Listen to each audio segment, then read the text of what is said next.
Hello from Food for Thought Farm. I'd like to show you my food forest.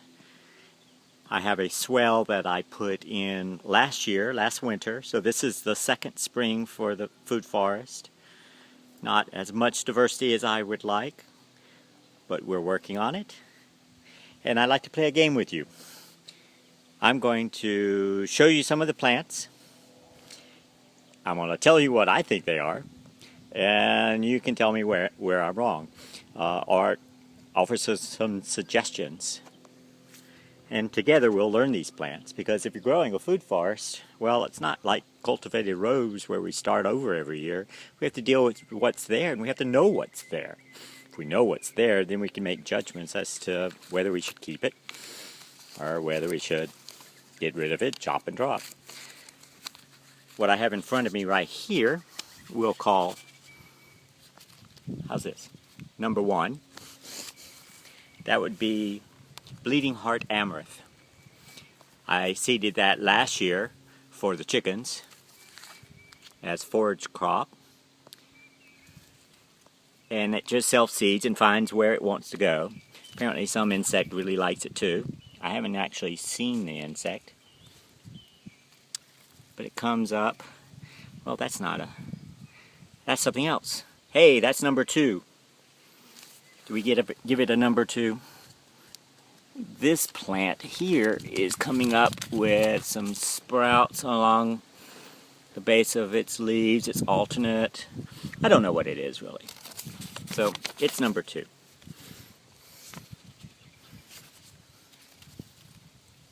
I'm going to pull it. I don't like it. Maybe I'm pulling it too quickly. Who knows? On the ground cover, down here at the base, that one's an easy one to identify. White clover. I seeded that as well. It's staying pretty good in the bottom edges. And then above, coming in through here, I've got a weed. Well, you can call it a weed. It's a wildflower. Rudbeckia. It grows everywhere around here, also called black-eyed Susan. I'll give it a number 4.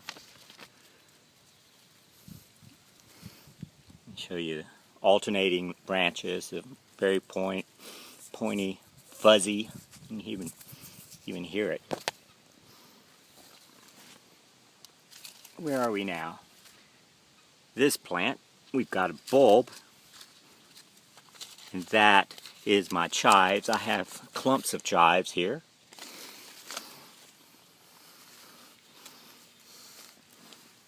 Here's another weed. Where did this thing come from? It's even got a little bug in there trying to hide from me. Where are we now? 9? I'm not entirely sure what that is. Underside of the leaves.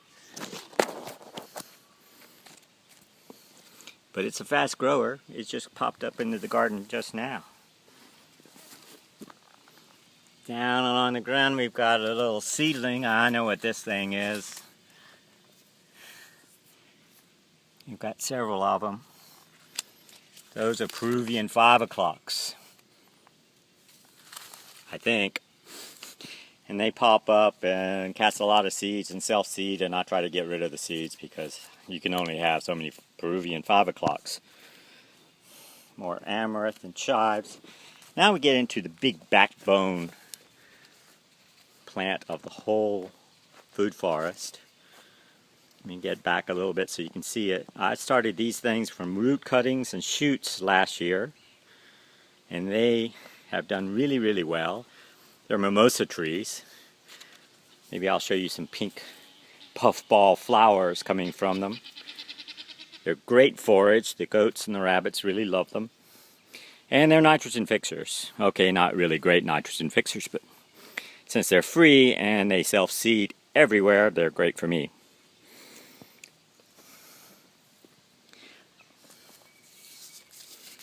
Wait, did I give it a number? Okay, here's a number. Around on the water side, which is the north side of the swale mainly, I have lots of stuff. Got some thistle. It just comes up everywhere. I've got this plant, which I thought was a carrot for a while, but didn't realize it wasn't. I pretty much picked most of that. Don't know what it is yet. Figure maybe. This, I believe, is that plant I just saw coming up over there. It could be something different. Here we go, 14. I've got yarrow. I did plant a whole bunch of seeds along the north edge for pollinators. Yarrow is coming in nicely. I consider this guy a weed too, but who knows what it is. Maybe it's a really good ground cover. Let's see what kind of plant it really is. Has really great roots.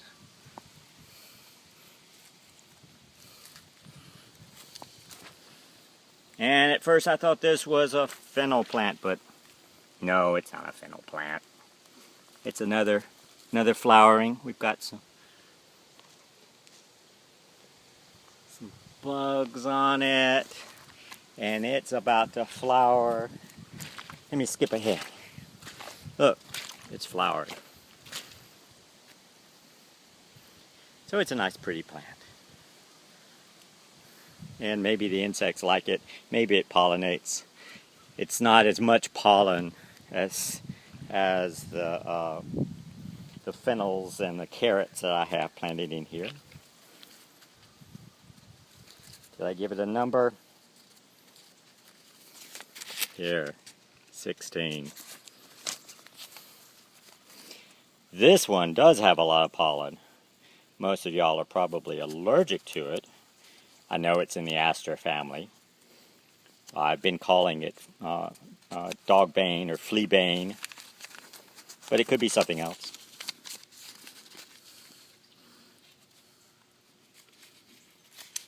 And so it's number 17. I'm losing my numbers here.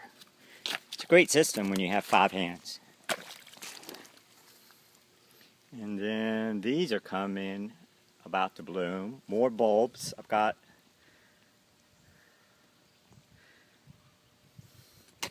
daylilies. At least that's what I think I planted. And they're coming in pretty much at the time daylilies is supposed to come in. They're great accumulators. And this is the beginning front edge of my forest garden that you see when you drive in from the street. So I want it pretty. In here in the dark, you got some seedlings. We'll see lots of those. Those are those mimosa trees coming in just everywhere. This is going to seed. It's my lamb's quarters. Lamb's quarters, just, you know, they're edible. I don't know if they're very useful in the total forest garden. And here's something that looks very cultivated. Oh my goodness. It's a tree. It's a fruit tree. Now, I think I planted Bing cherries. You know, nothing too unusual kind of cherry, but it could be something else. I planted 2 of them. There's another one over there. We're back to the rudbeckias and more clover. There's some grass coming in there. And then I've got this great bed of garlic. Now, the chickens have decided to weed eat this a little bit more than I want them to. Here you go. 21. Garlic. But, you know, hey, the chickens do their job. Sometimes they do it too well. This little ground cover, I don't know what it is. I certainly didn't plant it. I don't know how it flowers or if it's got any use and it's really good for ground cover or not. Now this looks like clover. Now I should know the name of this, but someone else can just tell me, please. It's right next to all the rest of the clover. It does pretty much the same thing. And this I transplanted from the forest when I was moving everything. Who needs that bamboo? That's a redbud tree. Maybe it's a nitrogen